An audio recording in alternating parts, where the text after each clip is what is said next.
Good morning. It's Jeff Christian. It's about 11:30 here in New York on Tuesday, the 20th of September. I wanted to talk today about a concept called the risk-free gold price. It's a topic that is important to a lot of companies, especially producers and processors, fabricators as well, central banks, monetary authorities, all focus on it from time to time. It lends itself to misunderstanding from people who don't necessarily steep themselves in the accurate research related to the gold price. What it has to do with is how low could gold prices go? And people want to know that. They need to know that. The gold price rises and falls in the real world. Despite what some people think that it should only rise. And there are times when the price falls so low that it may not be profitable. The risk-free gold price is what analysts say would be the price of gold if there were no risks in the world driving investors to buy gold. There is an enormous amount of gold that's held by investors. I'll show you the figures at the end of it. And when calculating the risk-free price of gold, what you do is you say, okay, well, let's say that issues such as inflation and recession and rising and falling stock prices and bond yields and political unrest, let's say that the world was risk-free. Where would the gold price be?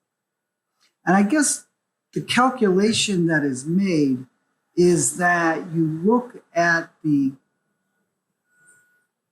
gold market without investment buying.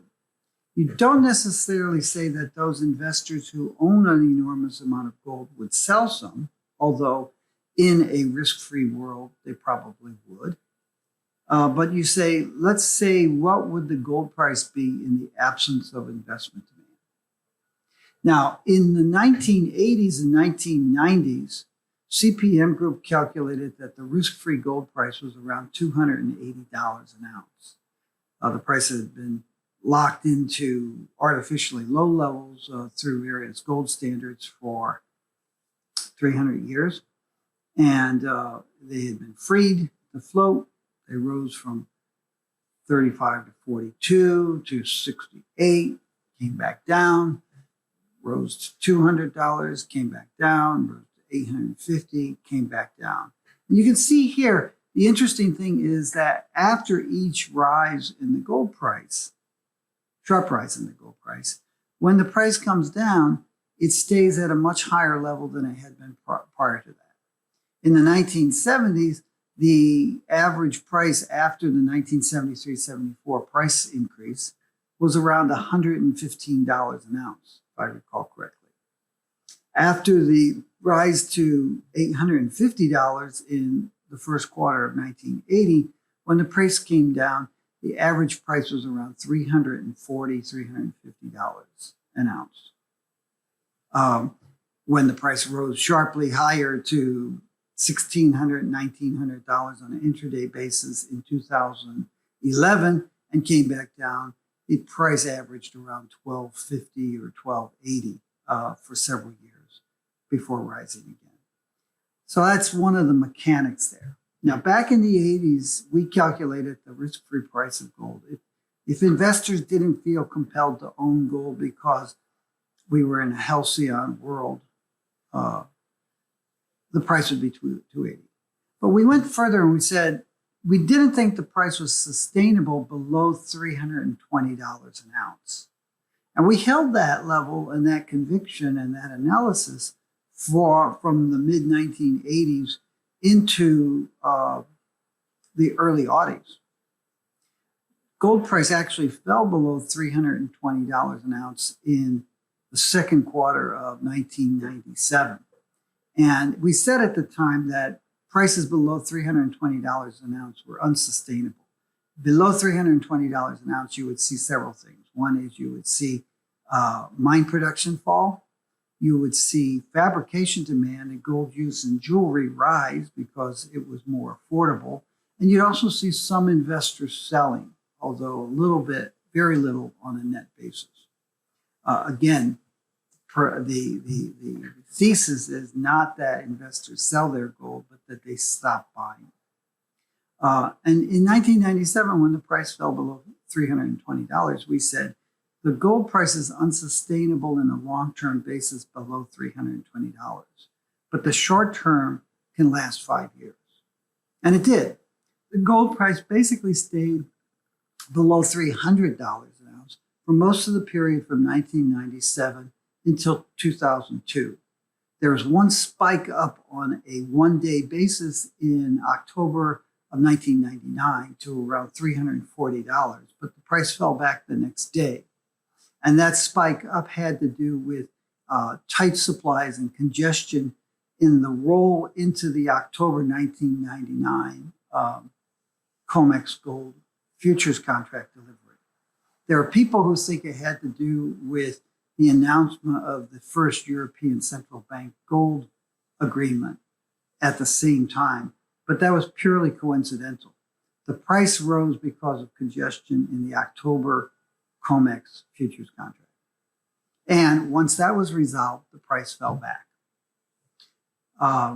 In 2000, then, we said that we thought that the economic and political environment was changing in such a way that you would see the gold price rise past 850 and rise on a sustained basis because of an upward shift in the investment demand curve due to an worse economic and political conditions than we had seen in 1978, 1980, when the gold price went from $200 to $850. After that period of running up prices, actually in the running up of the prices, we recalculated what we thought was the risk-free gold price. And at the time, it was around $700. Today, we think that risk-free gold price is closer to $1,200. And there are a couple reasons why we say that. And I'm going to go through some data now. This is a chart. That green line is the gold price, the annual average gold price, or I think it's quarterly average gold price, actually, since 2012. Around 2012, the mining industry adopted a program of calculating what they call the all-in sustaining costs.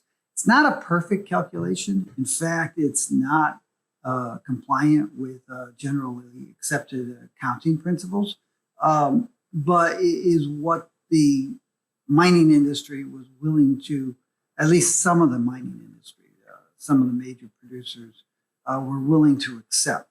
It's not a perfect accounting system. It's not really all that accurate in terms of determining all-in sustaining costs. There's too much fudge room to fudge your data in it, but it is the best data that's available.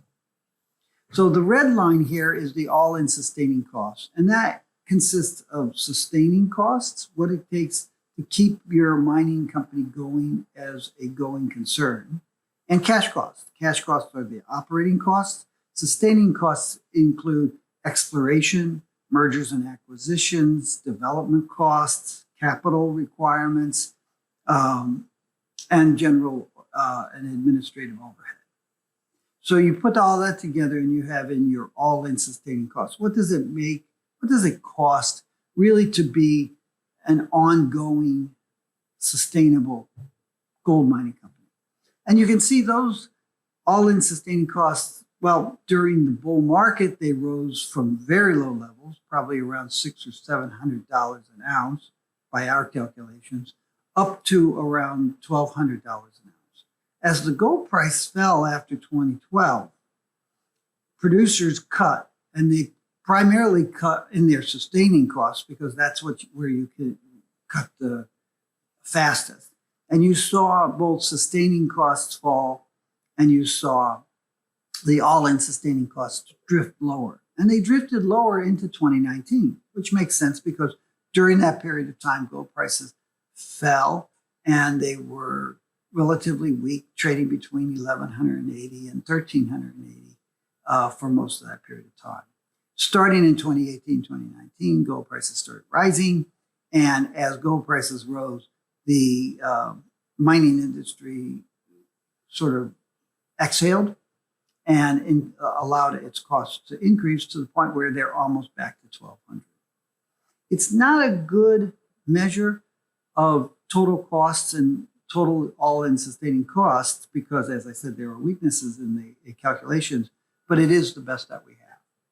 So if you looked at a risk-free world, and no one that I know anticipates a risk-free world, you would see the potential for the gold price to fall back to 1,200.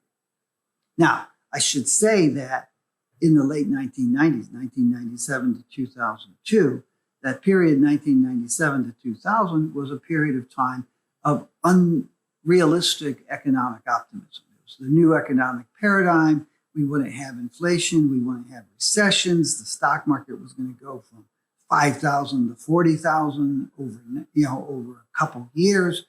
And there was no perceived reason to own gold on the part of a lot of investors.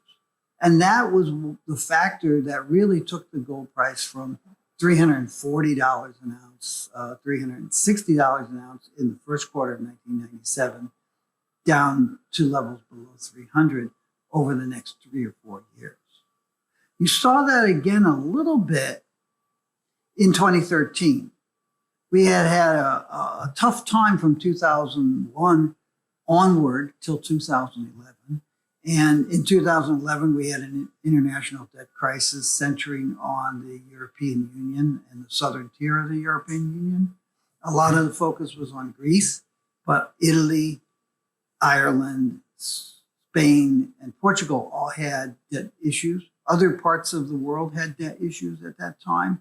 The US government had its credit rating downgraded for the first time in history, which was something that gold bugs and other people had anticipated a long period of time. And in the month where the US Treasury credit rating was downgraded, the gold price spiked up to what was then a record level. It came back off and it kind of treaded water moving sideways in 2012.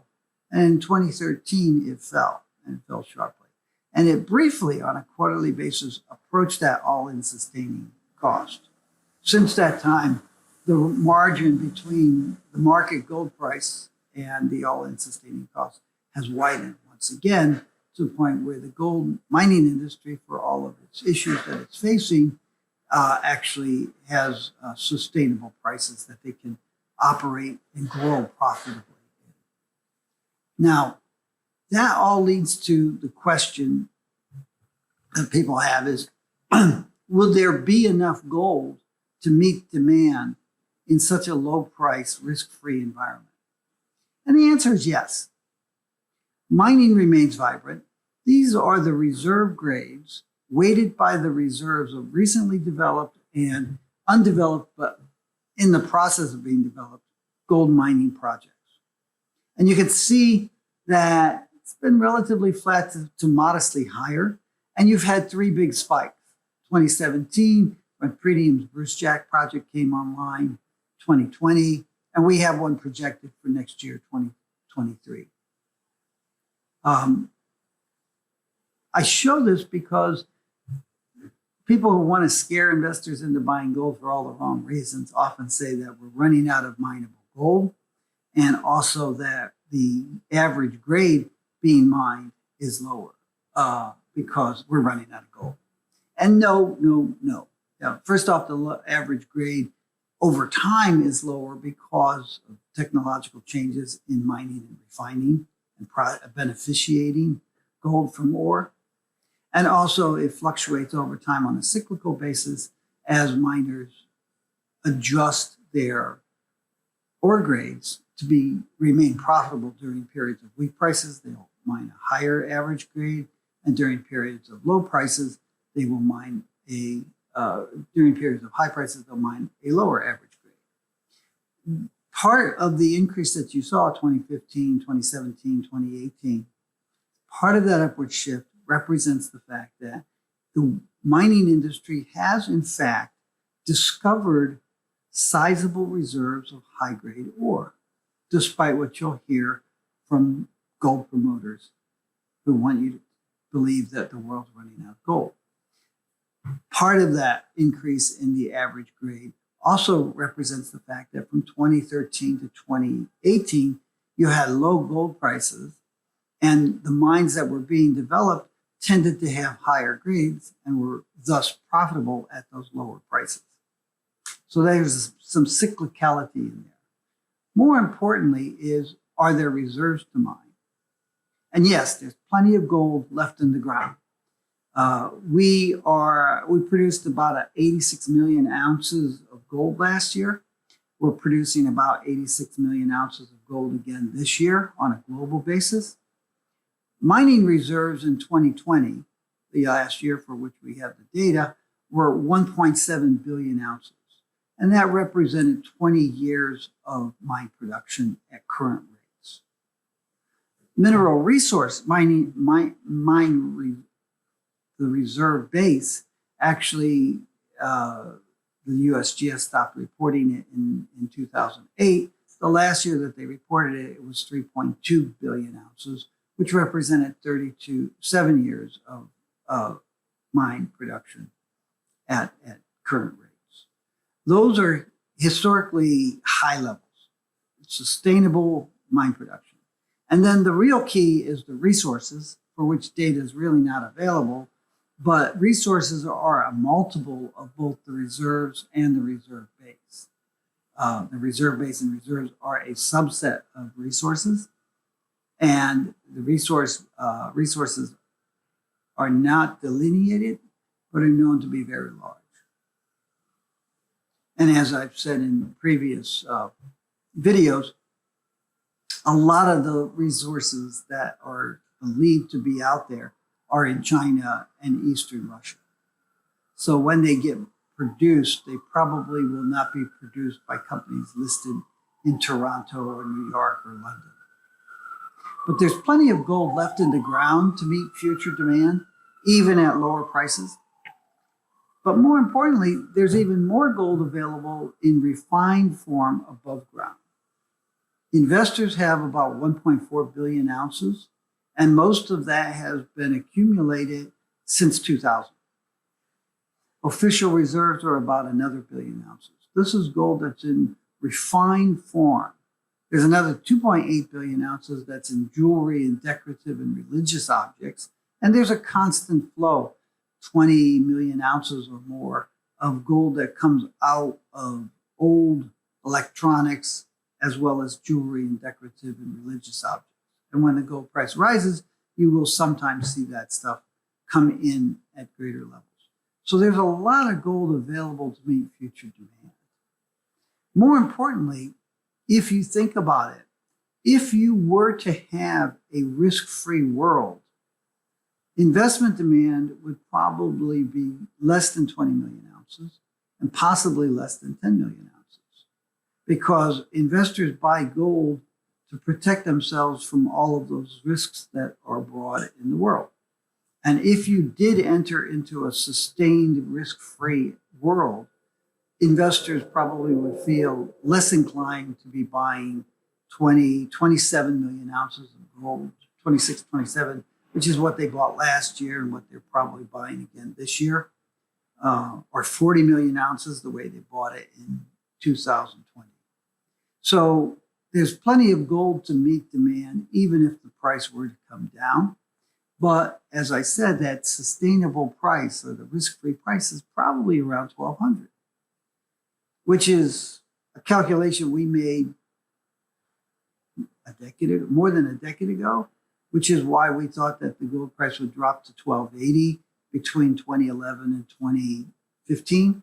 We were wrong. It fell to $1,180, and it stayed down a couple of years longer than we thought it would. That's all I've got for today. You can read more about CPM Group's work at our website. We're building out some new areas with free reads. We'll tell you about them in the next few weeks. But there are new areas with free reports available in cpmgroup.com. Have a good week. I'll talk to you again on Friday.